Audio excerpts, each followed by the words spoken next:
بس تیرے رب کی قسم وہ مومن نہیں ہو سکتے جب تک وہ اپنے باہمی جھگڑوں میں آپ صلی اللہ علیہ وسلم کو فیصلہ کرنے والا نہ مان لے کہ جو آپ صلی اللہ علیہ وسلم فیصلہ فرمائیں اس پر وہ اپنے دلوں میں کوئی تنگی محسوس نہ کرے بلکہ دل و جان سے اس کو تسلیم کرے. یعنی فیصلوں کو نہ ماننا تو بڑی چیز ہے بلکہ دل میں تنگی رکھنا بھی منافی ایمان ہے. حضرت عمر رضی اللہ تعالیٰ عنہ نے ایک شخص کو نبی کریم صلی اللہ علیہ وسلم کا فیصلہ نہ ماننے پر قتل کر دیا اور اس پر ان سے کوئی مواخذہ نہ ہوا. اس آیت کا مطلب یہ ہے کہ نبی کریم صلی اللہ علیہ وسلم سے آگے بڑھنے کی کوشش نہ کیجیے. مثلاً گفتگو میں، کھانے پینے اور چلنے پھرنے میں جو طریقے ہمیں آج صلی اللہ علیہ وسلم نے بتا دیے اس پر عمل کرنا ضروری ہے. آج اگر ہم دیکھیں تو ہم کتنے احکامات ہیں جو ہم آپ صلی اللہ علیہ وسلم کے نہیں مانتے، اپنی مرضی کے مطابق کام کرتے ہیں. اللہ تعالیٰ ہمیں اس سے محفوظ رکھے اور آپ صلی اللہ علیہ وسلم کے نقشے قدم پر چلنے کی توفیق دے. آیت نمبر 2 میں آداب مجلس نبوی صلی اللہ علیہ وسلم کے بارے میں بتایا گیا. اس میں سے سب سے پہلا جو ہے ادب ہے وہ ہے آواز بلند نہ کرنا، کہ اپنی آواز کو نبی کریم صلی اللہ علیہ وسلم کی آواز سے بلند نہ کرے کیونکہ یہ بے ادبی ہے. آپ صلی اللہ علیہ وسلم کوئی عام شخص نہیں بلکہ اللہ کے رسول ہیں. آپ صلی اللہ علیہ وسلم کے بارے میں اللہ تعالیٰ نے ارشاد فرمایا اطیعوا اللہ واطیعوا الرسول ولا تبطلوا اعمالکم. اللہ اس کے رسول کی نافرمانی جو ہے، اللہ اس کے رسول کی فرما برداری کرو اور اپنے اعمال کو ضائع نہ کرو. یہاں دراصل جاہل لوگوں کو ادب سکھایا گیا ہے تاکہ وہ نبی کریم صلی اللہ علیہ وسلم سے بات کرتے وقت ادب کو ملحوظ رکھے کیونکہ ان کی تربیت نہیں ہو پائی تھی. یہاں سے مراد دیہاتی لوگ ہیں جنہوں نے نئے نئے اسلام قبول کیا تھا. جب وہ آپ صلی اللہ علیہ وسلم کے پاس آتے تھے تو وہ آپ صلی اللہ علیہ وسلم کو یا محمد و یا احمد کہہ کے پکارا کرتے تھے. تو اس بات کا جو ہے یہاں پہ ذکر کیا گیا ہے کہ ابھی وہ تربیتی یافتہ نہیں تھی کیونکہ صحابہ کرام تو آپ صلی اللہ علیہ وسلم کے ساتھ نہایت ادب سے پیش آتے تھے. آگے ہے بے تکلفی کی ممانعت. آپ صلی اللہ علیہ وسلم سے اس طرح بے تکلفی اختیار نہ کرو جس طرح آپس میں بے تکلف اونچی آواز میں بات کرتے ہو، کیونکہ نبی کریم صلی اللہ علیہ وسلم کوئی عام آدمی نہیں ہے. اس کی بے ادبی انسان کو گناہ گار بنا دیتی ہے اور اعمال کے ضائع ہونے کا باعث بنتی ہے. اور اس کے علاوہ اگر کسی نبی کی ارادتاً توہین کی جائے تو وہ انسان کیا ہو جاتا ہے؟ کافر ہو جاتا ہے. آخر میں کہا گیا ہے کہ نبی کریم صلی اللہ علیہ وسلم کا ادب پیش نظر رکھو ورنہ تمہارے اعمال ضائع ہو سکتے ہیں اور ہو سکتا ہے تمہیں اس کا پتہ بھی نہ چلے. اللہ تعالیٰ نے فرمایا لا تجعلوا دعاء الرسول بینکم کدعاء بعضکم بعضا. رسول کو ایسے نہ بلائیں جیسا کہ تم ایک دوسرے کو بلاتے ہو آوازیں دے کے، ویسے نہ بلاؤ. آگے ہے تیسرا ادب یہ بتایا گیا ہے کہ ادب نبی صلی اللہ علیہ وسلم کا ثمرہ جو ہے وہ تقویٰ ہے.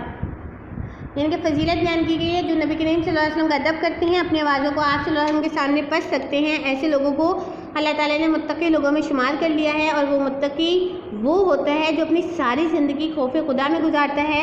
وہ ایمان کا محض دعویٰ نہیں کرتا بلکہ اس کی زندگی اس کا عملی ثبوت ہوتی ہے کہ جو وہ کہتا ہے وہ کر کے دکھاتا ہے. اس کے عمل سے پتہ چلتا ہے کہ یہ نبی کریم صلی اللہ علیہ وسلم سے اور اللہ تعالیٰ سے سچی محبت کرتا ہے. آپ صلی اللہ علیہ وسلم کا ادب کرنے کا مطلب یہ ہے کہ ان کے دل میں خوف خدا یعنی تقویٰ موجود ہے، اور بے ادبی کا مطلب یہ ہے کہ ان کے دل تقویٰ سے خالی ہیں. پھر آیت کے آخر میں فرمایا گیا کہ اللہ کے ہاں ان کے لیے اجر عظیم موجود ہے جس کو وہ قیامت کے دن پائیں گے. ادب کے بارے میں ارشاد نبی صلی اللہ علیہ وسلم ہے لیس منا من لم یرحم صغیرنا ولم یعرف شرف کبیرنا. وہ شخص ہم میں سے نہیں جو ہمارے چھوٹوں پر رحم نہ کرے اور ہمارے بڑوں کی عزت نہ پہچانے. اہل تقویٰ کے اس اجر کا قرآن مجید میں جگہ جگہ ذکر کیا گیا ہے. مثلاً سورۃ البقرہ، سورۃ لقمان میں یکساں الفاظ میں ان کے بارے میں ارشاد فرمایا گیا ہے اولئک علی ھدی من ربہم واولئک هم المفلحون. اور یہی لوگ اپنے رب کی طرف سے ہدایت پہ ہیں اور یہی فلاح پانے والے ہیں. آیت نمبر 4 میں نبی کریم صلی اللہ علیہ وسلم سے ملاقات کے آداب کا ذکر کیا گیا ہے کہ اس آیت کا پس منظر یہ ہے کہ دیہات کے کچھ لوگ جو ہے وہ آپ صلی اللہ علیہ وسلم کے پاس آئے دوپہر کے وقت، اور آپ صلی اللہ علیہ وسلم آپ اس وقت جو ہے وہ آرام فرما رہے تھے اور آپ صلی اللہ علیہ وسلم کا نام لے کر آپ کو پکارنا شروع کر دیا. تب یہ آیت مبارکہ نازل ہوئی. قرآن حکیم کے اس حصے کا مطالعہ کرتے ہوئے ہمیں اس ماحول کو پیش نظر رکھنا چاہیے جس میں آیات نازل ہوئی. اس وقت اہل ایمان کے 2 گروہ تھے. ایک گروہ وہ تھا جو تربیت یافتہ تھا اور یہ صحابہ مجلس نبوی کے اسرار و رموز سے آگاہ تھے. لیکن اہل ایمان کا دوسرا گروہ وہ تھا جو تازہ مسلمان ہوئے تھے. ان کو اسلامی تہذیب و اخلاق کی ابھی مکمل تربیت حاصل نہیں ہوئی تھی، اس لیے وہ کسی بھی وقت آپ صلی اللہ علیہ وسلم سے ملاقات کے لیے چل دیتے اور ازواج مطہرات کے حجروں کے باعث ہی آپ کو پکارنا شروع کر دیتے. اس سے آپ صلی اللہ علیہ وسلم کو تکلیف تو ہوتی تھی لیکن آپ صلی اللہ علیہ وسلم اپنی نرم تربیت کی وجہ سے خاموش رہتے. یہ زیادہ تر عراب یعنی دیہاتی قسم کے لوگ تھے، اس لیے ان کو تنبیہ کی گئی کہ وہ آداب نبی صلی اللہ علیہ وسلم کا خیال رکھے کیونکہ نبی کریم صلی اللہ علیہ وسلم کو دوسرے گروہ کی وجہ سے تکلیف ہوئی تھی. آیت نمبر 5 کا جو ہے وہ پس منظر جانتے ہیں کہ ایک گروہ تو ان لوگوں کا تھا جنہوں نے مسلسل آپ صلی اللہ علیہ وسلم کی صحبت میں رہ کے اسلامی تہذیب و اخلاق کی تربیت پائی تھی، اس لیے آپ صلی اللہ علیہ وسلم کے مشن کی اہمیت کا بھی احساس تھا اور اس چیز کا بھی علم وہ رکھتے تھے کہ آپ صلی اللہ علیہ وسلم کو اس مشن کی کامیابی کے لیے کتنی سخت محنت کرنا پڑ رہی ہے، اس لیے وہ آپ صلی اللہ علیہ وسلم کی مصروفیات کا خیال رکھتے ہوئے اس وقت حاضر ہوتے تھے جب آپ باہر تشریف فرما ہوتے تھے، جبکہ بعض نئے مسلمان ہونے والے ایسے دیہاتی بھی تھے جو آپ صلی اللہ علیہ وسلم کے مشن نبوت کی ذمہ داریوں کی نزاکتوں سے ناواقف تھے۔ وہ بسا اوقات وقت نہ وقت آپ صلی اللہ علیہ وسلم کی جو ہے وہ گھر یعنی کہ تشریف لے کے آتے آپ کے پاس آتے اور آپ کے آرام میں خلل جو ہے وہ ڈالتے تھے۔ آخر کار اللہ تعالیٰ نے اس معاملے میں خود مداخلت کرتے ہوئے ان آیات کے ذریعے سے نبی کریم صلی اللہ علیہ وسلم سے ملاقات کے آداب بتائے کہ اگر تم صبر سے کام لیتے تو آپ صلی اللہ علیہ وسلم خود مناسب وقت پر گھر سے نکلتے اور پھر تم لوگوں کی آپ صلی اللہ علیہ وسلم سے ملاقات ہو جاتی۔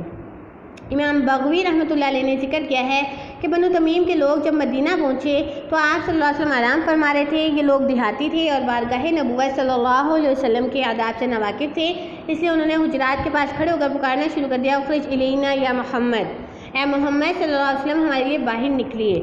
اس بد تہذیبی پہ اللہ تعالیٰ نے ان لوگوں کی تعریف فرمائی اور آداب نبوی کی تعلیم دے کر ان کو متنبہ فرمایا کہ یہ طرز عمل تمہارے لیے بہتر نہ تھا، تاہم اب تک جو ہوا سو ہوا، لیکن آئندہ اس غلطی کو نہ دہرایا جائے۔